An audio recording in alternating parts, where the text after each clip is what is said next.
te tu motia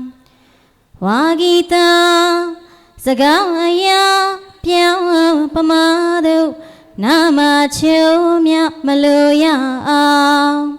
So the Mya Taya Piasi Kwe we chase up Wasa Saineya Gono Shiro Mudo Sino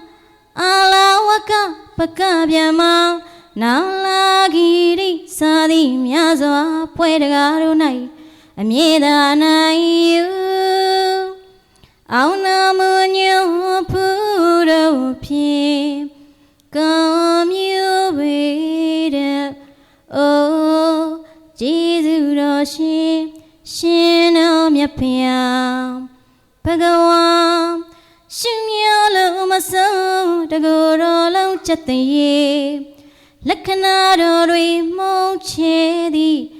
Poche to Tao Shino Myapia Wagita Wagito Zagawacha Koela Oh Mwahanyo Chao Sagao Naine Piai Bekino Mudi Piye Tara Windia Cho A Say E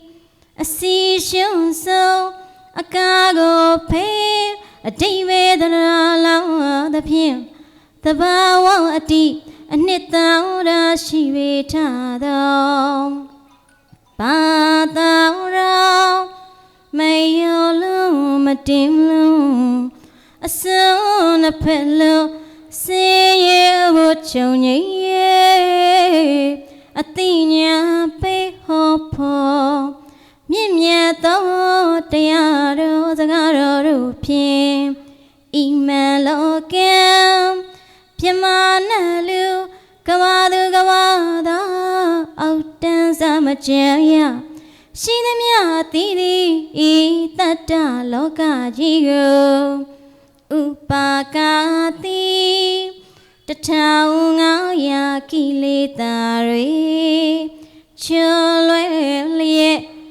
Witema Getting Tagamia Tipapo Tiao Bazi Malotam Jo Pura Munai Baby Pia Bandi Shilu Loka Tabocha Ao Hopia Tode Sayaro Shitu Mia Pia Bawa Shilu Loka Tabocha Ao Hopia Mi Saka Ilie Chenzi Layeta Karuna Shita Jesu Roshi Sayaro Shimya Payadi No Makem Ashim Payam Yemau La Yona Jama Dabiro Maru E Motia Loba Doda Mohago Kwa Ona Te Witwima Looking Boya Lunga Down the mountain Mayolo Matilo A son a pillow See you what you Athenia Pay Hopo Nimya To Tayadi the Narago No Amakem Wadana Bagia Macabeda Winnie Sing The twin Yamyo Paya Daviro Maru A Te do Karuna Shita Mita Api Zagacho Mya Maloya A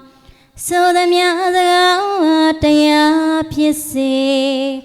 Litri Mya Po Ho Charamuva Jesu Roshin Sayaro the King Shintu Mya Jipaya Taru Taru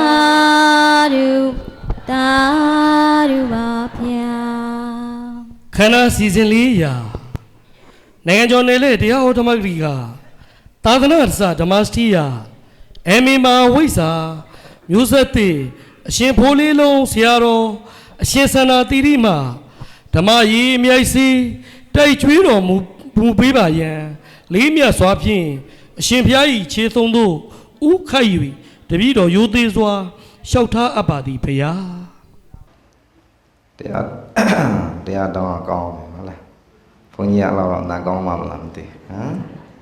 ကိုတော်မှပဲအဲ့တမှာမျောသွားတယ်ဟုတ်လား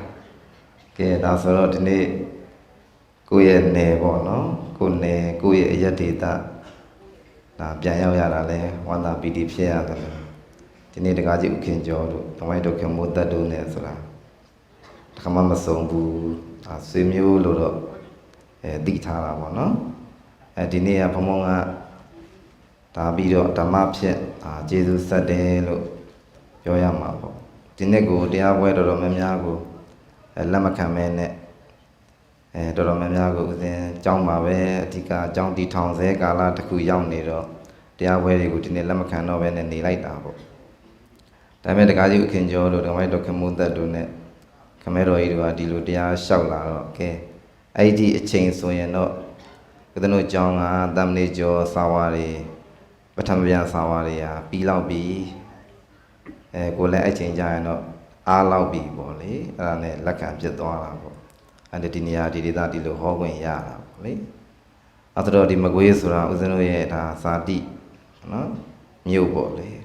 ဒါဖိုလေးလုံးဆိုတာကတော့မကွေးတိုင်းထဲကမြို့ပေါ့ဒီလိုမျိုးတရားပွဲတွေကိုဘုံဘုံတို့ကျောင်းမတီထောင်စဉ်ကာလကတော့နေတွေတော်များလိုက်ဟောတာဦးဇင်းရဲ့ရွာနာမည်ဖိုလေးလုံးဆိုတာဒီရက်ဒေသတွေကတော့ခေါ်တတ်တော့အဆင်ပြေတယ်ပေါ့နော်ဦးဇင်းတို့ဒလဘက်ကိုသွားဟောတော့တကားကြီးကဦးဇင်းကဒီလိုပဲကားပေါ်ကဆင်းလာသူကတော့ဖိုလေးလုံးကိုလည်းတကားကြီးကသူများအကြားနဲ့များအော်သလားမသိဘူးပေါ့နော်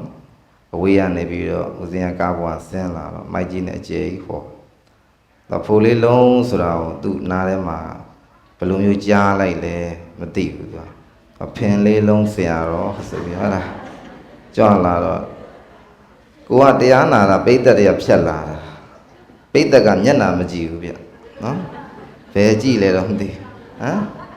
ဖင်လေးလုံးဆိုမယုံဘူးပေါ့နော်ကိုထောင်မှပဲလှမ်းပြမလို့ဖြစ်ဟမ်ဟုတ်လားအောက်ဘက်ဒေသတွေကြတော့ဒီရွာနာမည်ကိုဝက်စနလုံးမှာပါခြင်းမပါခြင်းကိုတချို့ကမကွယ်ဘူးပေါ့နော်အဲဆိုကြတော့မီးဖို့ဆိုတာသိလိုက်တော့မှအစဉ်ပြေသွားတာဒလဘက်မှာအဲ့လိုမျိုးဖင်လေးလုံးဆရာတော်ဆိုတာနာမည်ကြီးသွားသေးတာပေါ့နော်နောက်ဆုံးညမှာတခါကြီးရဲ့စိုင်းဘုတ်ကလေးတော့ကြည့်ဖတ်ပါအောင်ဆိုမှအစဉ်ပြေတာတဲ့သွားတာပေါ့နော်ကဲအဲ့ဆိုတော့ဒီနေ့တခါကြီးဥခင်ကျော်တို့ဓမ္မတော်ခင်မိုးသက်တို့နဲ့ပြန်နဲ့စုံတွေ့ရခြင်းပြီးတော့ကိုမကွေးမျိုးနယ်ကိုတရားဟောရခြင်းသည်အမတန်မှဝမ်းသာပီတိဖြစ်ရသလိုဒီလိုဓမ္မယုံကြီးပြီးစီးသွားခြင်းအထိတ်အမှတ်ဘုရားနေကသာခြင်းအထိတ်အမှတ်ဖြင့်တရားဟောရခြင်းဟာလည်းအမတန်မှပီတိဖြစ်စရာကောင်းပါတယ်အဲ့တော့ဒီနေ့ကသာသနာတော်နဲ့1569ကောဇာတက္ကရာ1389ခုနှစ်ခရစ်နှစ်26တလပိုင်းအင်္ဂလိပ်လို9ရက်နေ့ပေါ့နော်တောက်ကြနေညချမ်းအခါလာအခါသမယ၌ဘုံဘုံတို့ဒီနေ့မကွေးမျိုးသူမျိုးသားတွေရောဇာတိယောဂဖွေးလုံးသူဖွေးလုံးသားတွေအတွက်နော်အချိန်အားဖြင့်ငဲ့တယ်အားဖြင့်အချိန်နဲ့အကျဉ်းချုပ်အားဖြင့်ပေါ့နော်စောင်းရသည်လည်းဖြစ်တော့ချမ်းတော့ကြတော့တူတူလေးနဲ့လိုရင်းကြတဲ့တရားလေးကိုနာမည်ရွေးထားတာလေးကိုမှတ်သားထားကြရအောင်နော်တရားနာမည်ကဘဝတိုင်းစုံကောင်းခြင်းကြုံလို့ပေးထားတယ်ဗါလဲဆိုရင်ဘဝတိုင်းစုံကောင်းခြင်းကြုံဆိုတဲ့တရားကိုဒီနေ့နော်ဘဝတိုင်းစုံကောင်းခြင်းကြုံနော်မှတ်မိရလားလူမမှတ်မိရင်နေပြီတရားနာမည်တော့မှတ်မိတာဟုတ်လားဘဝတိုင်းစုံကောင်းခြင်းကြုံဒီတရားကိုမဟောကြားသိမီမနာကြားသိမီဦးဇင်းတို့ဒီတရားကိုပထမဆုံးတရားပိုင်ရှင်ဖြစ်တော်မူသောမြတ်စွာဘုရားရှင်ကိုတို့ဥစွာပဏာမရှင်ကိုကြရအောင်နော်လောက်လေးတွေရှိထားပြီးတော့ဘုရားကိုအောင်ပြုထားကြရအောင်ဩနမောတေဝိစေတုံမေဇယတောတရတောဇယံနာထထံဗံသဗ္ဗတဏံကရမေဇယမင်္ဂလံ ဘုံအန္တရာယ်ကင်းရာဆွဲရှင်း၍ကောင်းခြင်းဆင်လာမရှင်သာအောင်မင်္ဂလာကြီးဖြစ်ပါပေ၏နာထံတံပံထောက်ပံ့မိလူကူညီမိနဲ့ရန်ဝဲပတ်ရပြမလည်းမရှိပါပဲသဗ္ဗတန္တံကိုနေရှိမဖြတ်တသိမ့်ထွက်ဖို့ငြိမ့်သက်ဖွေးပြူအေးလူသားလင်ဇရာတော်ပါရမီတော်လက်နက်ဆုံးဖြင့်ချက်ကုန်မလွဲနှွေတိုင်းမရှောင်ပွဲတိုင်းပင်အောင်တော်မူပေးထသောဇယံတရာတော်အောင်ရာနိလန်အောင်စည်းကမ်း၌မိညာမလက်အသက်အဆန်းတိကနန်းကမန်စာရိမျောပန်းရအောင်လဲလမ်းပြပေးသနာတော်မူပေးထသောဒေတဝါမကိုက်ရှောင်းလန်းအောင်လန်းဆက်ဆက်လက်လက်လူအောင်တော်မူသောမြတ်စွာဘုရားမေယာမာကံအောင်သွေးခင်အောင်ကျွေးတည်အောင်မြင်မျောတရားဟောတရားနာဖြစ်ကြကုန်သောဘုရားတပည့်တော်မတို့သည်နမောအောင်ကဲ့သည်တကူကုံကိုအမျိုးစုံမှန်းစား၍တန်တရှင်ကိုပါ၏ရှင်ဘုရား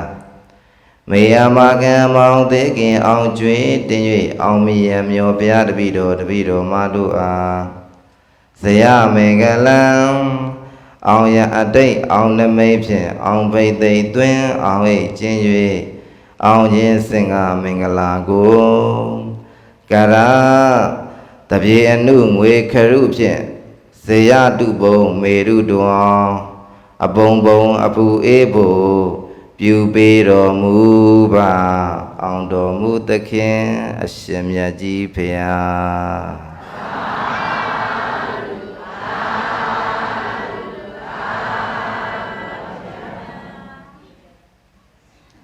ကဲမေတ္တာပို့ရအောင်သုံးတဲ့တဘုံသားညာလဝေနေစိတ်ချမ်းသာခြင်းရှိကြပါစေဒုမြေတာစွမ်းကဘာလွမ်း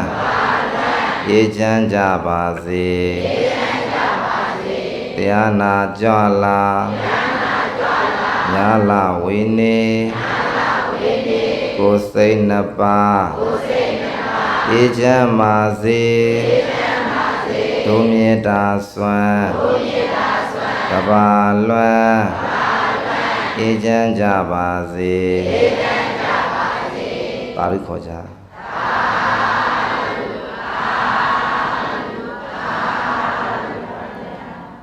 ကဲဒီနေ့ဦးဇင်းတို့တရားနာအစီအစဉ်စတင်မှာက9:39 မိနစ်ပေါ့နော်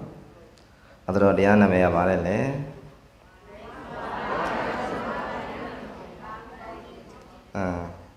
ခင်ဗျားတို့ကဟလာဘုန်းကြီးတွေကြတော့ဘာတတ်အောင်မှညာတတ်အောင်မှလဲဒီတရားလေးခေါင်းစဉ်ကိုပဲသိပြီးတော့မဟုတ်ချင်တော့ပဲတခါခင်ကျော်ဗါလဲတော့တခါခင်ကျော်မေးတာပြောပါအောင်တခါခင်ကျော်ဘုန်းကြီးတို့ဘွဲရမှာမလားဘုန်းကြီးတို့ဘာဘွဲလေးရမှာဟလားအခုတရားနာမည်လေးခုနမှပေးလိုက်တာဟလားအမေဟုတ်လားဘဝတိုင်းစုံတားခတ်သွားလို့လားတခါကြီးခတ်ပါဘူးပေါင်ကျုံမျက်နှာမြင်ပြီးမေ့သွားတာလားဟုတ်လားစဉ်းစားနေခင်ဗျားတို့ဒီပလင်ကကျုပ်အတွက်တည်တံ့လားဟုတ်ပါဘူးငယ်လေးဖြစ်နေတော့ဘယ်ဘုန်းကြီးတို့ဒီပလင်မဲလားဟုတ်လားမသိဘူးကျုပ်အတွက်များတည်တံ့လောက်ထားလားဒီတော့တခြားဥစဉ်နေကြတော့ဒီကျုပ်တက်ဝါတဲ့ဥစဉ်နေကြတော့အစင်ပြေဝမလားလို့လေကျုပ်အတွက်တည်တံ့ထုတ်တာထင်လို့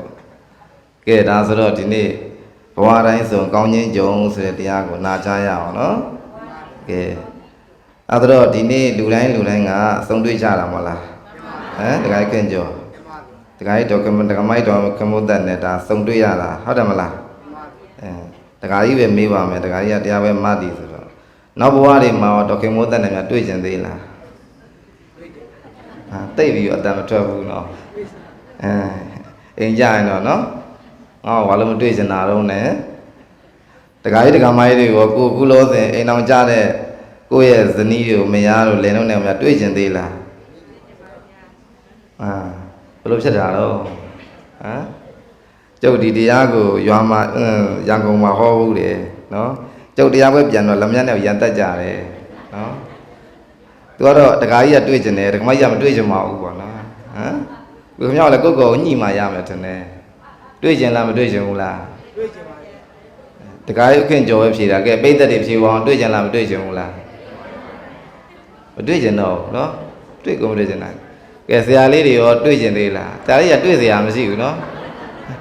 တို့နဲ့ဘဝတူပဲသူတို့ကလည်းနော်ဆရာလေးတွေနဲ့ဖုံဖုံလုံးနဲ့မတွေ့ကျင်ဘူးလားဟမ်မန္တလေးဘုန်းကြီးပြောသလိုကရုံချင်းရှုံးရင်ပိုရှင်းရခက်တယ်လားဟမ်သပင်နဲ့ရှင်းရကြလွယ်တယ်ဟုတ်တယ်မလားဒါကလူတိုင်းကတွေ့ဆုံနေတဲ့လူတွေရှိသလိုမတွေ့ဆုံနေတဲ့လူလည်းမရှိဘူးလားရှိတယ်နော်ယူပြီးမှနောင်တရတာမျိုးဟုတ်လားဟမ်စတွေ့ကသာအဲ့လိုမဟုတ်ပါဘူးဟုတ်နော်အတန်လေးရကိုသားရတာဟုတ်လားဟမ်သူမျက်နှာမမြင်ရရင်ကိုဘလို့ဟုတ်လားရတော့ကြတော့မစုံပြရစေနဲ့ဆိုဖြစ်သေးတာဟုတ်တယ်မလားအခုပြောမှာကဘဝတိုင်းဆိုကောင်းခြင်းကြုံအမြဲတမ်းလဲစုံတွေ့ရမယ်ကောင်းခြင်းတွေလည်းအမြဲတမ်းတွေ့ရအောင်လို့ဟုတ်လားမြတ်စွာဘုရားရှင်ကဒီတရားကိုဟောတော်မူတာကဘဂအတိုင်းတုမာရဂီရမြို့မှာတရင်သုံးနေတော့ငါပေါ့နော်နားထောင်မယ်နော်တွေ့ဆုံနေတဲ့သူတွေအတွက်ပါနော်တွေ့ဆုံနေတဲ့သူတွေအတွက်ပါနော်ကိုယ့်ရဲ့သားသမီးလေးတွေနဲ့ပြန်တွေ့ခြင်းနဲ့ကိုယ့်ရဲ့မိတ်ဆွေလေးနဲ့ပြန်တွေ့ခြင်းနဲ့လူတိုင်းတွေ့ခြင်းတဲ့လူတွေရှိကြတာဟုတ်နော်အဲဆိုတော့မြတ်စွာဘုရားရှင်ကဒီဘဂအတိုင်းတုမာရဂီရမြို့မှာတရင်သုံးနေတဲ့အချိန်မှာနကုလပိတနကုလမာတာဆိုတဲ့ဥပတိကမှာ2ယောက်ဇနီးမောင်နှံ2ယောက်ရှိတယ်သူတို့ဟာမြတ်စွာဘုရားနဲ့ဘဝပေါင်းများစွာတွေ့ဆုံခဲ့ကြတယ်ဘဝပေါင်းများစွာမှာမြတ်စွာဘုရားရဲ့အဖေလည်းဖြစ်ခဲ့ဘူးတယ်မြတ်စွာဘုရားရဲ့ဘာတွေလည်းဖြစ်ခဲ့ဘူးတယ်အကြီးတွေလည်းဖြစ်ခဲ့ဘူးတယ်ဒါကြောင့်မလို့မြတ်စွာဘုရားဒီဘုရားပွင့်တော်ကြတော့မြတ်စွာဘုရားကိုသူကအမျိုးလိုပဲထင်တော့ခေါ်တာတော့မှသူကချစ်သားလို့ခေါ်တာပေါ့နော်မြတ်စွာဘုရားကိုအရန်ပြီးတော့အဲကြောင့်မြတ်စွာဘုရားကနကုလပိတနဲ့နကုလမာတာကိုသူကဆွေမျိုးအရင်ချလို့တန်ရောစဉ်ရှိတာနော်တနေ့ကျတော့မြတ်စွာဘုရားကဒီနကုလပိတနကုလမာတာအိမ်ကိုကြွချီတယ်ကြွချီတော့အိမ်လဲရောက်တော့မြတ်စွာဘုရားတပိတ်နဲ့ပေါ့တန်ခမ်းလေးကြည့်ပြီးတော့အိမ်ကိုကြွတဲ့ခါမှာနကုလပိလနကုလမာတာဘာပြောလဲဆိုတော့အရှင်မြတ်ဘုရားတဲ့တပည့်တော်တို့ဟာအခု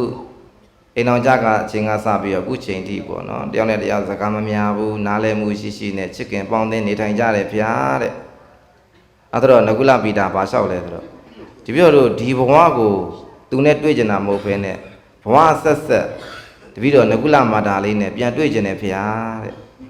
နကုလမာတာနဲ့ပြန်တွေ့ကြတယ်ဗျာဆိုတော့ဘလို့အကြောင်းတရားတွေဘလို့ကုသိုလ်ကောင်းမှုတွေများပြုရင်ဘဝတိုင်းစုံတွေ့လို့ရပါသလဲလို့မြတ်စွာဘုရားရှင်ကိုလျှောက်တယ်နော်ဒါကလူတိုင်းတချို့ကြတော့မေးကြမှာပေါ့လေနော်တချို့ကြတော့အရှင်ဘုရားသူနဲ့သက်ဆုံးတိုင်အောင်ပေါင်းသိညမှာတယ်နောက်ဘဝလည်းပြန်တွေ့ကြမှာတယ်ရှိကြတာပေါ့နော်တချို့ကြတော့လည်းသေသွားရင်တော့ငိုတာပေါ့လေအမလေးစောလာကြီးရဲ့နောက်ဘဝနဲ့များပြန်တွေ့လိုက်ခြင်းနဲ့လို့ပြောတာလည်းရှိကြတာပေါ့နော်ဒါကြတော့လေခုနကပြောသလိုဘလူတိုင်းကတွေ့ဆုံခြင်းနဲ့လို့ရှိသလိုမတွေ့ဆုံခြင်းနဲ့လို့ရှိကြတယ်မြတ်စွာဘုရားကနကုလပိတာနဲ့နကုလမာတာကြတော့မြတ်စွာဘုရားရှင်ကသူကဘဝတိုင်းစုံတွေ့ကြတာသူ့ရဲ့ဇနီးမယားနဲ့တွေ့ကြတော့ကြတော့မြတ်စွာဘုရားရှင်ကိုသူကလျှောက်တယ်မြတ်စွာဘုရားရှင်ကအကြောင်း၄ချက်ဟောတော်မူပါတယ်ဘယ်နှချက်လဲအဲ့၄ချက်ပဲပြောမှာပါဘယ်နှချက်ပြောမှာလဲ၄ချက်ပြောမှာပါเนาะအဲ့အဲ့၄ချက်ကလေးကိုမှတ်သားရအောင်เนาะအဲ့ကြတော့တို့ဒီနေ့ဆိုရင်ဒါဦးဇင်းတို့မိဘတွေပါတယ်ဦးဇင်းတို့ရဲ့မျိုးတွေပါသလိုကိုယ်နယ်သူနယ်သားတွေပါကြတယ်ပါကြတဲ့အခါမှာလူတိုင်းကငါသားလေးနဲ့ပြန်တွေ့ခြင်းနဲ့ငါသမီးလေးနဲ့ပြန်တွေ့ခြင်းနဲ့မရှိတော့တဲ့မိဘလေးနဲ့ပြန်တွေ့ခြင်းကြတာကြီးပါပဲသို့တော့ပြန်တွေ့အောင်အကြောင်းတရားလုပ်မှပြန်တွေ့တာပြန်တွေ့တဲ့အကြောင်းတရားမလုပ်ရင်ပြန်မတွေ့တော့ဘူးဗျာဟုတ်လားမြတ်စွာဘုရားရှင်ကဒီအကြောင်းတရားတွေကိုပြုမှသာလဲပြန်တွေ့ကြမှာပဲဒီနေ့တို့ဒကာဒကာမတို့မှလည်းမိဘနှစ်ပါးရှိတယ်သားသမီးတွေဖြစ်ကြတယ်တွေ့ကြတယ်ဆိုတာကရှေ့သောအကြောင်းတရား၄ချက်နဲ့ညီညွတ်ခဲ့လို့ဒီနေ့သားသမီးဆိုတာပြန်တော်ဆက်ရတာဗျာဟုတ်လားအဲ့တော့ဒီအချက်၄ချက်မှမပြည့်စုံတော့ဘူးဆိုရင်လူတယောက်ကခွဲခွာကြွားတာကြီးပဲနယ်ပေါင်းများစွာအကျဉ်းသားမကြီးနဲ့လေဦးဇင်းတို့မြန်မာနိုင်ငံနဲ့တခြားနိုင်ငံတွေပဲရှင်းကြည့်လိုက်ဒါဟာဘလို့မှရေစက်တွေအကြောင်းတရားတွေမစုံခဲ့လို့မြန်မာနိုင်ငံမှာတောင်မတူကြဘူးဟောရွာချင်းတောင်မှပဲတစိမ့်ဖြစ်တဲ့မိသားစုဆိုတာရှိကြသေးတာလေဟုတ်လားအဲကြောင့်မလို့ဆွေမျိုးတော်ဆက်တယ်ကိုယ့်ရဲ့မိဘနှစ်ပါးသားသမီးတူမြီးတွေဟာဒါဘဝအဆက်ဆက်ကတို့အကြောင်းတရားတွေပြုခဲ့ကြလို့ပြန်တွေ့ကြရဖြစ်တယ်ဒါကြောင့်မလို့ဘဝဆက်ဆက်မှာပြန်တွေ့ကြတယ်ဆိုရင်ဒါကောင်းမြတ်နဲ့တွေ့ဆုံခြင်းနဲ့တွေ့ကြုံပါပေါ့နော်အဲ့လိုမဟုတ်ဘဲနဲ့အချို့ကြတော့အချစ်ကြောင့်ချစ်ဆွဲမုန်းဆွဲတွေလည်းရှိတယ်အချစ်ဆွဲမုန်းဆွဲတွေတော့ပြန်တွေ့ကြပြီဆိုရင်တော့ ဒါပူလောင်ခြင်းတွေနဲ့တွေ့ဆုံကြရတာပေါ့နော်တချို့ကြလည်းဝကြွေးတွေပြန်ပေးဆက်ရတာမျိုးလည်းရှိတယ်မြတ်စွာဘုရားကကြတော့ဘဝတိုင်းလဲစုံရမယ်ကောင်းခြင်းနဲ့တရားတွေလည်းပြည့်စုံဖို့အတွက်ကိုဒီတရား၄ပါးကိုဟောတော်မူတာဖြစ်တယ်ဒါကြောင့်မလို့ဒီနေ့နံပါတ်1ပြောမှာကဘဝတိုင်းစုံတွေ့ခြင်းနဲ့ဆိုရင်ပြည့်စုံရမယ်နံပါတ်1ချက်ကပါဠိလိုဆိုရင်တော့အင်္ဂုတ္တရနိကေပုညပိတန္တတုတ်ပထမဇီဝိတုတ်မှာမြတ်စွာဘုရားဟောတော်မူတဲ့ပါဠိမူရင်းနိုင်ပြောရရင်ပါဠိလိုလည်းမှတ်ထားတဲ့နဲ့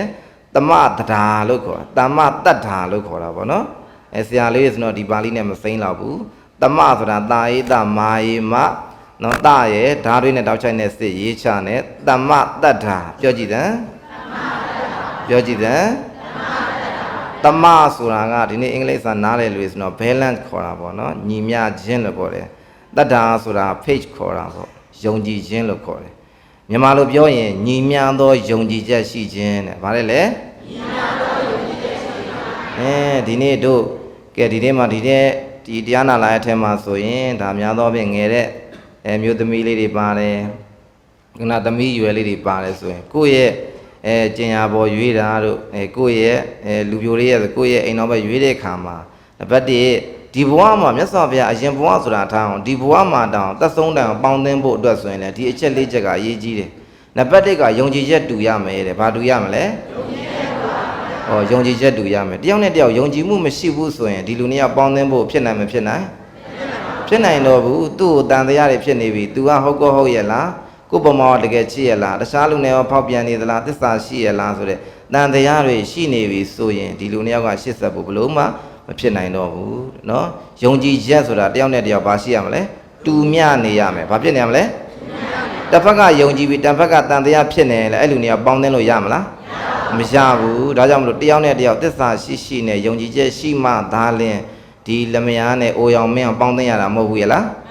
းနော်ဒါကြောင့်မလို့ဘဝဆုံးတဲ့ဒီတချို့ဆိုတန်ရောစနေရှိနဲ့ဘယ်အိမ်တော်မှမကွဲပဲနဲ့ချစ်ချစ်ခင်ခင်နေသွားကြတာဟာတယောက်နဲ့တယောက်ဘာရှိလို့လဲယုံကြည်ချက်တူမျှလို့ယုံကြည်ချက်တောင်ဘာဖြစ်နေလဲတူမျှလို့ဟုတ်တယ်မလားမြတ်စွာဘုရားရှင်တတ်တော်တရားရှိတဲ့ခါတော့ငါဆိုရင်ရှင်အာနန္ဒာတို့နော်ညီကို3ယောက်ပေါ့နော်ယဟန်3ယောက်ကမြတ်စွာဘုရားကဒီဝါရင်3လမှာဒီပါစိနာဝန္တတောမှာတရားသွားအထုတ်တာညီကို3ယောက်ကဘုရားရှင်ကဝါကျွတ်တော့သူတို့ယဟန်3ပါးကိုခေါ်ပြီးတော့ပြောတယ်မင်းတို့3ပါးအစဉ်ပြေရဲ့လားချက်သားယဟန်3ပါးနေရတာပြောမယ်တဲ့နေရာလျောက်ပတ်မှုရှိရလားလို့ဆိုတော့ရှင်နရာဘာပြောလဲဆိုတော့သူကဘေဒာကာယာဧကံစိတ်တံတဲ့ခန္ဓာကိုယ်ကသာကွဲပြားနေပေမဲ့စိတ်ကတစ်ခုတည်းတဲ့ပြောကြည့်ပါဦးခန္ဓာကိုယ်ကတော့ဘာတော့ကွဲပြားနေတာစိတ်ကတော့တစ်ခုတည်းဟုတ်လားဒီနေ့တို့ဒကာကြီးဥခင်ကျော်တို့ဒကာမကြီးတို့ခင်မိုးသက်တို့ကဲဒီနေ့တရားဒီနေ့ငါတို့တရားမတည်ရှင်လောက်ကြမယ်ဆိုရင်တယောက်နဲ့တယောက်ကညီမျှမှအစဉ်ပြေမှာလေဟုတ်တယ်မလားတယောက်ကကျတော့မလုံးနဲ့ဟဲ့ငါတော့သဘောမတူငါတို့အဲ့လောက်ရှိတာမဟုတ်ဘူးလို့ဆိုရင်ဒီအလုပ်ဖြစ်ပါမလားမလုပ်ဖြစ်ဘူးတယောက်နဲ့တယောက်အလုပ်တစ်ခုလုပ်မယ်ဆိုရင်လည်းတိုင်ပင်နိုင်မှလည်းနဲ့မရကဲငါတို့တော့ဒီလိုလေးလှုပ်ချင်တယ်ဟဲ့ငါတော့ဒါလှုပ်ချင်မအောင်အေးဆိုရင်သွားပြီတယောက်နဲ့တယောက်နားလည်မှုစလွဲပြီဆိုရင်အဲ့လူနှစ်ယောက်ရေရှည်ဆက်ဆံဖို့မလွယ်တော့ဘူးပေါ့ဟုတ်လားအဲကြောင့်မလို့တယောက်နဲ့တယောက်ယုံကြည်မှုဘာဖြစ်ရမလဲတူမျှနေရမယ်ဘာဖြစ်ရမလဲတူမျှနေရမယ်ခုနခန္ဓာကိုယ်တာကွဲပြားနေမယ်စိတ်ကဘာလို့ပြောင်းတစိတ်တည်းဖြစ်နေရမယ်ဟုတ်လား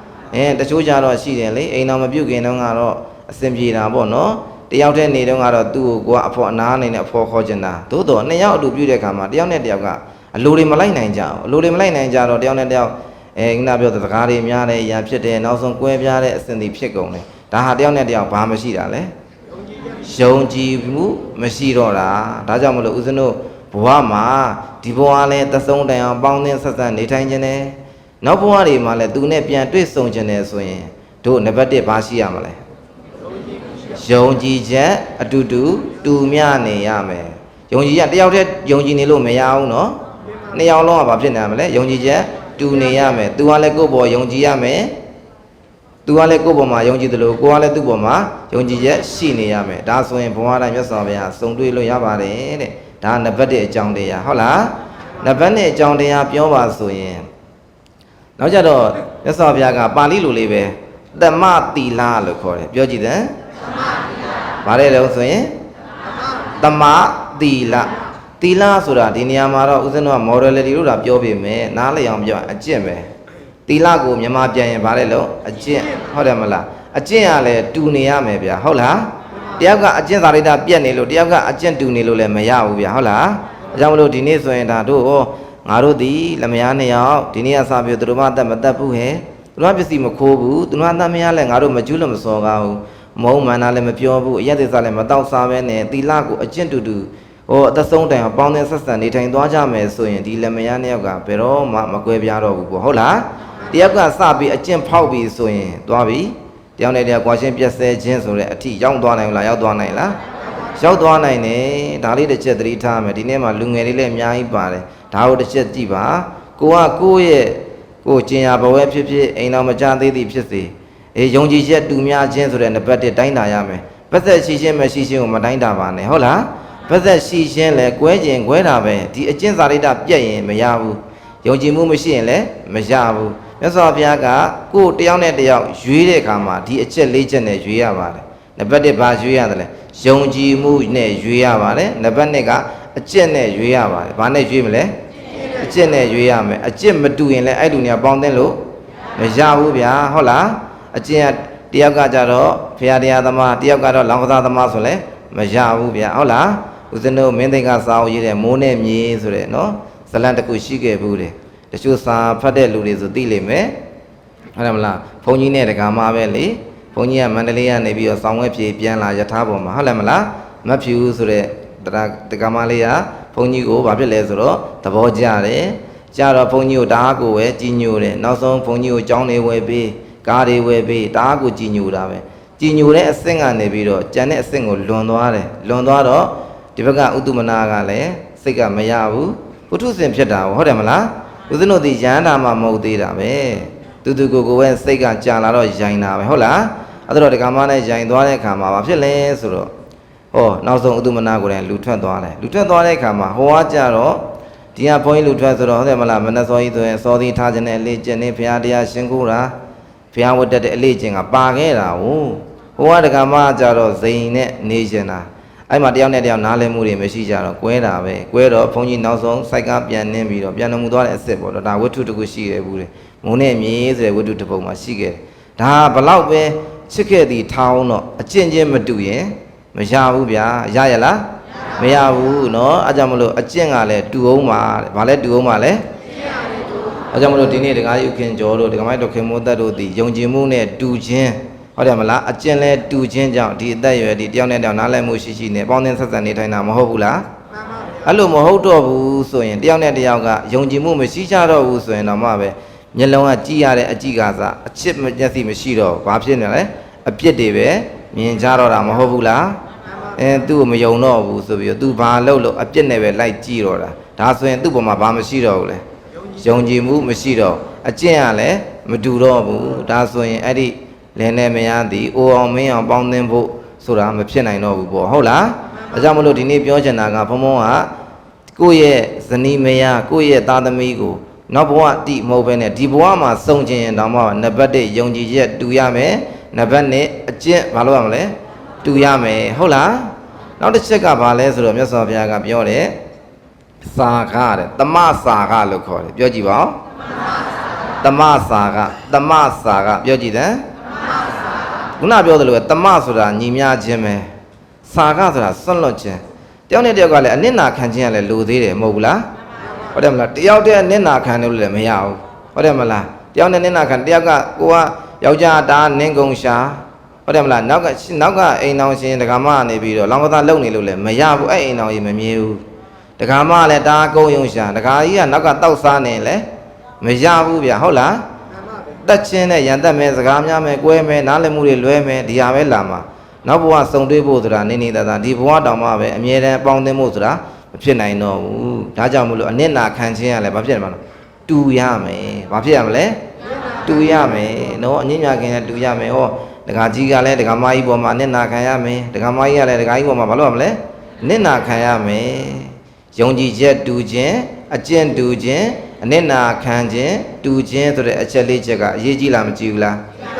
းဟောနော်ဒါကြောင့်မလို့ဦးဇင်းတို့တော်တော်များများအိမ်အောင်ကွဲတယ်ဆိုတဲ့လူတွေလိုက်ကြည့်တဲ့အခါမှာဒီအချက်တွေနဲ့ညီနေလားမညီနေဘူးလားညီနေတယ်နော်ယုံကြည်မှုမရှိဘူးသစ္စာမရှိဘူးအကျင့်မတူဘူး နောက်တစ်ခုကဘာလဲအနစ်နာခံမတူဘူးဟုတ်တယ်မလားနောက်ဆုံးကိုသားသမီးတွေနဲ့ကိုကအနစ်နာခံနေဆိုတော့သားသမီးတွေထားခဲ့တယ်ကိုကအမသားသမီးတွေနဲ့နေခဲ့ကြရတယ်အနစ်နာခံတာကတယောက်တည်းဖြစ်နေတယ်ဟုတ်တယ်မလားအတာဆန္နာကတယောက်တီးတန့်ဆိုရင်ဒီအိမ်အောင်ချင်းရေရှည်အစင်မပြေတော့ဘူးเนาะဒါကြောင့်လည်းဘုံဘုံပြောခြင်းတဲ့အချက်ဒီဘဝတိုင်းလဲစုံခြင်းနဲ့ကောင်းတဲ့တရားတွေလည်းအမြဲတမ်းဆက်ဆံတွေ့ကြုံခြင်းနဲ့ဆိုရင်ရချက်ကဘယ်နှချက်ရှိပြီလဲ၄ချက်ပြောကြည့်တဲ့နံပါတ်1ဘာတူရမလဲဘာတူရမလဲယုံကြည်ချက်တူနံပါတ်2ကအကျင့်သီလတူရမယ်နံပါတ်3ကအနစ်နာခံခြင်းတူရမယ်နံပါတ်4ချက်ကျတမာပညာလို့တမာပညာလို့ခေါ်တာပေါ့နော်တမ္မနော်တမပညာပေါ့ပြောကြည့်ပါဦးဗါလဲတမပညာပညာဆိုတာဒီနာဘွဲ့တိဂရီတွေကိုပြောတာမဟုတ်ဘူးเนาะဉာဏ်ချင်းတူရမယ်လို့ပြောတာတချို့ကြတော့သိတယ်လေဉာဏ်တာထိုင်းနေယောက်ျားကြတော့ဉာဏ်တာထက်เนาะခုနပြောသလိုပေါ့ဉာဏ်ပညာမှာသားတယ်နောက်ကဒကာမကသူမြင်သလောက်လိုက်မမြင်တော့အားတွေမရတော့တတ်ကြဒါမျိုးတွေလည်းဖြစ်ကြတယ်ဒါကြောင့်မလို့ဉာဏ်မျက်စိကလည်းတူရမယ်တဲ့ဘာလဲတူရမလဲလေဉာဏ်မျက်စိကလည်းတူရမယ်ဒါကြောင့်မလို့ဦးဇင်းတို့မြတ်စွာဘုရားရှင်ကဒီတုတ်တန်တစ်ခုမှာနကုလပိတာနဲ့နကုလမာတာကဘဝပေါင်း900တိတိဘုရားရှင်နဲ့ဆွေမျိုးတွေတော်ပြီးတော့အမြဲတမ်းဘုရားရှင်နဲ့တွေ့ဆုံနေတာဒီအချက်လေးတဲ့နဲ့ညီညွတ်နေလို့ပဲလို့မြတ်စွာဘုရားရှင်ဟောတော်မူတာဖြစ်တယ်ဟုတ်လားဒါကြောင့်မလို့ဘုံဘုံကဒီအချက်ကလေးတွေကိုပြန်ပြီးစမ်းစစ်ချင်တာဘာလဲဆိုတော့ဦးဇင်းတို့ဒီနေ့တချို့ဆိုရှိမယ်ဒီမှာသားသမီးတွေရှိတယ်ဟိုကိုသားသမီးကကိုကဖះတရားလုပ်တယ်ဟောတရားစကန်လေးတွေသွားတယ်ဆိုရင်အဖေအမေသမီးတော့တရားစကန်ဝင်တယ်အမေတော့ဝင်စေခြင်းတယ်သားတော့တရားစကန်ဝင်တယ်အမေတော့ဝင်စေခြင်းတယ်အမေတရားစကန်ဝင်တယ်သားကလည်းဝင်စေခြင်းတယ်တချို့ရှိတယ်လေအမေကလည်းတရားစကန်မဲ့ဝင်တယ်သားကမလုပ်ချင်ပါဘူးဆိုမှဆိုအဲ့လိုယုံကြည်မှုတွေမတူကြဘူးဆိုရင်နောက်ဘဝဒီသားသမီးနဲ့ဘယ်တော့မှပြန်တွေ့မှာမဟုတ်တော့ဘူးဒါကြောင့်မလို့မိသားစုတစုတည်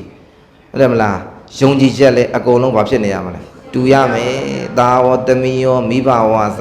ငါတို့သည်ဘုရားဘာသာသည်ပြီးကံကိုင်းကျုပ်ကိုယုံကြည်ရမယ်ကောင်းတာလုပ်ရင်ကောင်းတာရမယ်ဆိုတဲ့ယုံကြည်မှုရှိကိုရှိရမယ်အဲ့လိုမဟုတ်ဘဲနဲ့တယောက်နဲ့တယောက်ယုံကြည်မှုတွေပေါက်ပြားသွားပြီဆိုရင်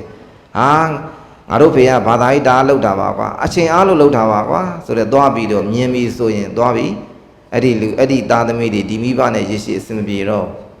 ဟာငါတို့မေကအားရှိတရားစခန်းပဲဝင်နေတာပဲဒီတနေ့အိမ်မက်ဖျားရှင်ခိုးနေတာပဲနားတွေညီးလိုက်တာဆိုရင်သွားပြီဒီသားသမီးတွေဒီမိသားစုတွေက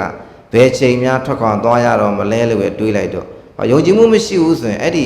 ဂရုတစ်ခုကဘယ်တော့မှအဆင်ပြေနိုင်ဘူးဒီနေ့ဒီဦးဇင်းတို့နံကက်ကျွန်းအေးမြတ်သားရကြွေးကြမှာပရိဒအဖွဲ့တွေရှိလိမ့်မယ်ပရိဒအဖွဲ့တွေလည်းထိုနည်းတူစွာပဲအဲ့ဒီဂရုဒီရေရှည်အဆင်ပြေခြင်းနဲ့ဆိုရင်အဲ့ဒီအဖွဲ့အစည်းတစ်ခုကယုံကြည်ချက်တစ်ခုတည်းပဲရှိရမယ်အဲ့လိုမဟုတ်ဘဲနဲ့ယုံကြည်မှုမတူဘူးဆိုရင်အဲ့ဒီအဖွဲ့အစည်းဘာဖြစ်မလဲပြတ်မှာပဲမပြတ်ဘူးလားပြတ်လားပြတ်တယ်ဦးဇင်းတို့လူတယောက်တယောက်တည်းနေလို့မရဘူးနှစ်ယောက်တည်းနေရင်လည်းယုံကြည်မှုမတူလို့လည်းအဆင်မပြေပြန်ဘူးကြောင့်မလို့ဒီနေ့ပြောချင်တာကဒီနေ့မိသားစုတွေအများကြီးပါလာလိမ့်မယ်ဒါကြောင့်မလို့ဘုံဘုံကယုံကြည်ချက်တွေတူဖို့လိုတယ်ဗျတယောက်နဲ့တယောက်တည်းယုံကြည်နေလို့မရဘူးပြန်တွေ့ကျင်တယ်ဆိုရင်ပေါ့လေနော်အခုတချို့ဆိုရှိတယ်လေပြန်တော့တွေ့ပါရဲ့အခုတိအမုန်းနေရမပြီးနိုင်သေးဘူးဟာသူ့ကိုမြင်ကိုငါအလိုလိုမုန်းနေတာဆိုသည်ဒီလူတွေဒီရှေ့ဘုံကတော့ငါမုံဆွဲတယ်ဘာဆွဲလဲမုံဆွဲဟုတ်တယ်မလားမုံဆွဲရလဲကြောက်စရာကောင်းတယ်ဗျဟုတ်လားဦးဇင်းတို့စကားထဲမှာတော့ရှိပါတယ်နော်အဆွဲတွေလေအဆွဲတွေကမုံဆွဲတင်ဆွဲတာမဟုတ်ဗျအချစ်ကလည်းဘာဖြစ်တာလဲဆွဲတာပဲဟုတ်လားအချစ်ကလည်းမဆွဲဘူးလားဆွဲတယ်အားကြောင့်မလို့ဦးဇင်းရဒီထဲမှာခမဲတော်မဲတော်တွေခဏပြောတယ်ဦးဇင်းတို့ဒီမိသားစုတစုဖြစ်လာခဲ့ပြီဘဝဆက်ဆက်မှာကိုယ့်ရဲ့သားမိကိုယ့်ရဲ့သားကိုယ့်ရဲ့ဖေကိုယ့်ရဲ့မေတွေ့ဆုံခဲ့ကြပြီမဆွဲကြတော့နဲ့အဆွဲတွေကိုတတ်နိုင်သမျှကင်းအောင်လုပ်ကြဒီချစ်ကြောင့်ဆွဲနေရင်ကိုယ်ဝဲပူလောင်ရတာမပူလောင်ရဘူးလားပူလောင်လားခဏဥစဉ်ရသူတို့ပြောတယ်ဟုတ်တယ်မလားကိုယ့်ရဲ့သားလေးကကိုယ်ရဟန်းပေါင်ရောက်နေပြီဆိုရင်ဩငါသားလေးဒီချိန်မှာငါသားလေးစာဝါချနေတာပဲငါသားလေးဒီချိန်မှာတရားတွေဟောနေပြီငါသားလေးဒီချိန်မှာဒီဘုရားရှင်ကိုနေပြီဆိုတဲ့အတွေးလေးနဲ့နေမယ်ဆိုရင်ဩငါသားလေးတောင်ကောင်းတဲ့အလုပ်လုပ်တယ်ဆိုရင်ငါလည်းကောင်းတဲ့အလုပ်လုပ်ရမယ်ဆိုတဲ့ယုံကြည်ချက်မိဘတိုင်းမှာမရှိရဘူးလားရှိရတယ်ဗျာမိဘတွေကလည်းထိုနည်းတူစွာပဲ သားသမီးတွေကမိဘတွေကရှေ့ကနေပြီးတော့ကောင်းတဲ့အလုပ်တွေလုပ်တယ်ဆိုရင်သားသမီးတွေနောက်ကကိုယ့်ရဲ့မိဘနောက်ကလိုက်ပြီးတော့ယုံကြည်ချက်တူညီမျှမှသာလျှင်ဒီမိသားစုကအဆင်ပြေမှာပဲအဲ့လိုမဟုတ်ဘူးဆိုတော့မိဘနှစ်ပါးတဲ့ယုံကြည်မှုရှိပြီးသားသမီးတွေကကိုယ့်လိုကန့်လန့်နေယုံကြည်မှုမရှိကြဘူးဆိုရင်ဒီမိသားစုဘယ်တော့မှအဆင်ပြေမှာမဟုတ်ဘူးဒါမြတ်စွာဘုရားဟောတဲ့ပါဠိတော်မူရင်းတိုင်းပဲဥစဉ်ကပြောတာနော်ဒါကြောင့်မလို့ငါတို့ရဲ့သားငါတို့ရဲ့သမီးငါတို့ရဲ့မိဘငါတို့ရဲ့အဖေငါတို့ရဲ့အမေငါတို့ရဲ့ဘိုးဘွားတွေကဘဝဆက်ဆက်ဒီကျင်လည်ခဲ့တဲ့ငါတို့တစ်လျှောက်မှာကောင်းတဲ့အလုပ်တွေပဲလုပ်ခဲ့ကြတာလို့တို့ရှေ့မှာလည်းမျက်မြင်ကိုယ်တွေ့ခဲ့ပြီဆိုရင်ဩငါတို့ဒီသားသမီးတွေနောက်ဘဝလည်းပြန်ဆောင်ကြရအောင်ငါတို့မိဘလုပ်တယ်လို့ငါလိုက်လုပ်မှရမယ်ဒါမှသာလည်းဘဝဆက်ဆက်ပြန်ဆောင်ကြမှာပေါ့အဲ့လိုမဟုတ်ဘဲနဲ့မုန်းနေအမုန်းနေနဲ့စွဲနေမယ်အချစ်တွေနဲ့စွဲနေမယ်ဆိုရင်တော့အချို့မိသားစုဘဝတော့ရောက်ပါရဲ့အမွေပြတ်ဆွတ်လွတ်ခြင်းဆိုတာလည်းကြုံမှုတယ်မလားဒါသည်ဘဝတစ်ခုမှာတော့တွေ့ဆုံခဲ့ကြတာပဲသို့တော့အမုန်းတွေနဲ့လမ်းခွဲပြီးတော့အမုန်းတွေနဲ့စွဲခဲ့လို့ပဲဟုတ်လားတချို့ကြရှိတယ်အချစ်ကြောင့်စွဲတယ်ဟောကိုသားလေးကိုသားသမီးလေးတော့ဒါအချစ်တာပဲချစ်နဲ့ဒါအနစ်နာခံတယ်နစ်နာခံကြသားသမီးမိဘတွေကြည့်တော့မရှိစင်းရဲလို့ဟောသားသမီးတွေတောက်တောက်ပြောင်ပြောင်ချမ်းသာကြွယ်ပါတော့တိုက်တွေနဲ့တားတွေနဲ့ကားတွေနဲ့ဟောသူတို့မိဘနှစ်ပါးကြည့်တော့ဘယ်မှတော့ဘိုးဘွားရိပ်သာရောက်ရန်ကုန်မှာဆိုဥစဉ်ကြုံမှုတဲ့တကားကြီးတယောက်နာမည်ကတော့မပြောတော့ဘူးပေါ့နော်တကားကြီးအရန်ချမ်းသာအရန်ချမ်းသာလှုပ်လဲလှုပ်တယ်အဲ့နေပြီးတော့ဥစဉ်ကပြောလာပေါ့နော်တကားကြီးအလှတစ်ခုလုပ်မယ်ဆိုရင်မိဘနှစ်ပါးအမှုထား၍ဆိုတာလေးထည့်ပေးပါဥစဉ်အမြဲတမ်းပြောတယ်ဘာကြောင့်လဲဆိုရင်မိဘနှစ်ပါးကိုယုံကြည်လာအောင်သားသမီးတွေကသွတ်သိမ်းရမှာပေါ့ဆိုတော့သူကဘာပြောလဲဆိုတော့စိတ်နာလို့တဲ့မိဘနှစ်ပါးမခေါ်ဘူးတဲ့အဲ့လိုမှုလည်းမထားနိုင်ဘူးပေါ့အဲ့ဆိုရင်ဒကာကြီးတွေကဆုံးသွားလို့လားဆိုမဟုတ်ဘူးတဲ့ဘိုးဘွားရိပ်သာမှာပို့ထားတာဆိုတော့ဦးစင်းကစိတ်ဝင်စားတယ်ဒကာကြီးဘာများဖြစ်လို့လဲဆိုတော့သူငငယ်တော့ငါတဲ့ညီကို6ယောက်ရှိတယ်သူ့ကိုရမ်းနှိမ်တယ်အဲ့ဒီလက်စားချေရှင်လို့ဆိုပြီးတော့နော်မိဘနှစ်ပါးကိုတာတိုက်ကြီးတာကြီးတိုက်ကြီးဆိုရင်အရန်ကြီးခုနပြောသလိုပဲပေါ့နော်6ထက်9ထက်လောက်သူပိုင်တာပဲကားဆိုလဲအလဲတက်စီးတာဒါပေမဲ့မိဘနှစ်ပါးကြဘိုးဘွားရိပ်သာပို့ထားနော်ဆိုလိုချင်တာကဘာလဲလို့ပြောရင်ဒါသည်ဦးဇင်းတို့အရင်ဘဝတွေတုန်းမှာဒီချစ်ချင်းကြောင့်ဆွဲခဲ့တာတွေပေါ့နော်မုံချင်းကြောင့်ဆွဲခဲ့ခြင်းကြောင့်မိဘနှစ်ပါးကြုံတဲ့လက်ရှိဘဝမှာတွေ့ကြုံနေရတာတောင်ပြစ်ထားခံရတာဟုတ်လားဒါသည်ယုံကြည်မှုမတူညီခဲ့ကြလို့မဟုတ်ဘူးလားဟုတ်ရဲ့လားဟုတ်တယ်ဟောဒီတစ်ခုဝင်လာတော့မဟုတ်ဘူးဗျအကျင့်ကလည်းမတူခဲ့ကြအောင်ဟောမိဘနှစ်ပါးကသီလဆောင်ထိန်တယ်ကုသိုလ်ကောင်းမှုတွေလုပ်တယ်ဟောဘာသာရေးလိုက်စားတယ်ငါတို့ဒီရက်ွက်ထဲမှာတရားပွဲရှိတယ်ဟဲ့သမီးရဲ့အမေတော့မသွားနိုင်ဘူးလိုက်ပို့ပေးပါအောင်သွားချင်မဟုတ်ဗျာကျုပ်ကခမရအဲ့နာကြီးလုံးတော့ခမရကိုယ်တိုင်သွားပါလားဆိုတော့ဟောမိဘနှစ်ပါးတရားနာမရောက်တော့ဗျာအကျင့်တွေကလည်းမတူညီခဲ့ကြအောင်မတူညီတော့ကြတော့ဒီမိသားစုကဘလို့မှအဆင်ပြေဘူးအိမ်ထဲတော့အတူနေပါရဲ့မျက်နှာချင်းမဆိုင်ကြတဲ့မိသားစုတွေရှိလားမရှိဘူးလားရှိတယ်ဒါဟာဒီမေတ္တာမရှိခဲ့ကြလို့လဲပါတယ်အကျင့်မတူလို့ပဲဘာမတူတာလဲအကျင့်မတူရင်မရဘူးနော်တိုက်တိုက်ဝုန်းဝုန်းကိုဖြစ်နေရမှာဦးဇင်းတို့သတိလင်္ကာနိုင်ငံမှာပညာသင်သွားတော့ဦးဇင်းတို့အောက်မှာရှိတဲ့မိသားစုလေးတစုရှိတယ်အဖေရဲ့အမေရဲ့သမီးလေး2ယောက်ကဦးဇင်းကကျောင်းတက်သွားတော့သူတို့အိမ်ပေါ်တက်မှာဦးဇင်းကကျောင်းငားပြီးကျောင်းတက်တာပေါ့တက်တော့ဒကာကြီးနဲ့ဒကာမကြီးတနေ့ကြာတော့ဦးဇင်းကဥပုပ်နေပေါ့ဥပုပ်နေကျောင်းကမနက်စောကြီးတစ်ပိုင်းနေကျောင်းလွတ်လိုက်တာလွတ်တော့ဦးဇင်းကကျောင်းအိမ်ဝင်ပြန်လာတာကားလေးနဲ့3မိနစ်နဲ့ပြန်လာတော့အဲ့အိမ်အောက်မှာအဲ့ဒါပေါ့နော်အဝတ်စားအဖြူလေးနဲ့ဒကာကြီးရဲ့ဒကာမကြီးရဲ့သမီး2ယောက်ကကြတော့ဘုရားဆင်ရှိမှတရားလေးထိုင်နေကိုကတော့အဲ့ဒီမိသားစုတွေမဆက်စုမိဘူးပေါ့နေတိုင်းကိုအိမ်ပေါ်တက်ကိုပဲသွားတာသူတို့အိမ်ရောက်ကိုတစ်ခါမှမကြည့်ဘူးဒီနေ့တော့ကျောင်းကလည်းစောကြီးပြန်ဆင်းတာနဲ့ကြည့်လိုက်တဲ့ခါမှာသမီး2ယောက်နဲ့သမီး2ယောက်နဲ့မိဘ2ပါးနဲ့တရားလေးထိုင်နေတယ်အဲ့နေပြီးတော့ဆက်စုကျင်တာနဲ့ညနေကျတော့ဒကာကြီးကလမ်းလျှောက်နေတာသူ့ရဲ့ကြောင်လေးထဲမှာသူ့ရဲ့အိမ်လေးထဲမှာလမ်းလျှောက်တော့ခေါ်တာပေါ့ဦးစင်းကိုစာရုလို့ခေါ်တာစာရုတဲ့အဲ့နေကောလည်းပြောလိုက်တာပေါ့အခုသူခေါ်လိုက်တာပေါ့လာပါအောင်ပေါ့မေးစရာလေးမေးလို့ရမှာလားဖုံဖုံမေးပါတဲ့ခုနေ့လည်ကကျုပ်ကြောင်းပြန်လာတော့လို့ခင်ဗျားတို့မိသားစုလေးကြည်ရတာ4ယောက်လုံးကအဝတ်စုံအဖြူလေးတွေနဲ့တရားထိုင်နေတာတွေ့တယ်လို့အဲ့ဒါခင်ဗျားတို့အကျင့်လားဒါမှမဟုတ်ဒီနေ့မှလောက်တာလားဆိုတော့ तू ကဘာပြောလဲဆိုတော့တပည့်တော်တို့ကဥပုပ်နေတိုင်းသီလယူတယ်တဲ့သ တီလာယူပြီးတော့ဘုန်းကြီးကျောင်းမှာတီလာယူတာမဟုတ်တော့ဘုရားရှင်ရှိမှာတီလာယူပြီးတော့ဒီနေ့တစ်နေ့လုံးမှာသူကဘုန်းကြီးကျောင်းလို့သဘောထားလိုက်တာသူ့အိမ်ကြီးကိုဒါငါတို့ကျောင်းပဲပေါ့ကျောင်းအဖြစ်သတင်းသုံးတယ်ကျောင်းအဖြစ်ဥပုပ်သီလဆောင်တယ်ကျောင်းလို့သတင်းသုံးလိုက်တာပေါ့သိမှတ်ပြုလိုက်တာအဲ့မှာဘာလို့လဲဆိုတော့သမီးကလည်းညနေပိုင်းသူဈဉ္ဉံရှောင်းတယ်ဒကာမကြီးကလည်းအဲ့ဒီညနေစာမစားကြဘူးအဲ့ဒီနေ့မှာသူတို့က12နာရီကြော်ကြတဲ့အတိုင်းချက်ပြုတ်မလုပ်တော့မိကိုမလုပ်တော့ထမင်းချက်တာမဝင်တော့ပဲနဲ့သမီးကလည်းတရားထိုင်ဒကာကြီးကလည်းလမ်းလျှောက်ဒကာမကြီးကလည်းပရိစိတ်ဘလို့လုပ်ကြတာအဲ့နေပြီးဦးစင်းကနေပြီးတော့စဉ်းစားကြည့်တာပေါ့နော်ဟောသတိလင်္ကာနိုင်ငံသည်ဒါနသည်တို့မြန်မာနိုင်ငံလောက်ဒါနအားတော့မကောင်းဘူးဒါပေမဲ့သီလအားလေးတော့ကောင်းသားပဲလို့ကောက်ချက်ချမိလိုက်တယ်အဲ့ဒီပြီးသူတို့မိသားစုလေးကြည်ရတာဘေးနားမှာကြည်အရင်အေးချမ်းတာပေါ့နော်ဟိုចောင်းကျိုចောင်းဖို့သူ့သမီးចောင်းသွားတော့မယ်ဆိုရင်သူ့မိရနေပြီးတော့သမီးလေးလိမ်မအောင်နေနော်အမေတို့လိုက်မပို့ဘူးလိမ်လိမ်မနေဆိုတော့ယုံတယ်ယုံကြည်ချက်ရှိတယ်ပေါ့သမီးလေးကလည်းနှစ်ယောက်လုံးအပြိုရည်လေးတွေရွယ်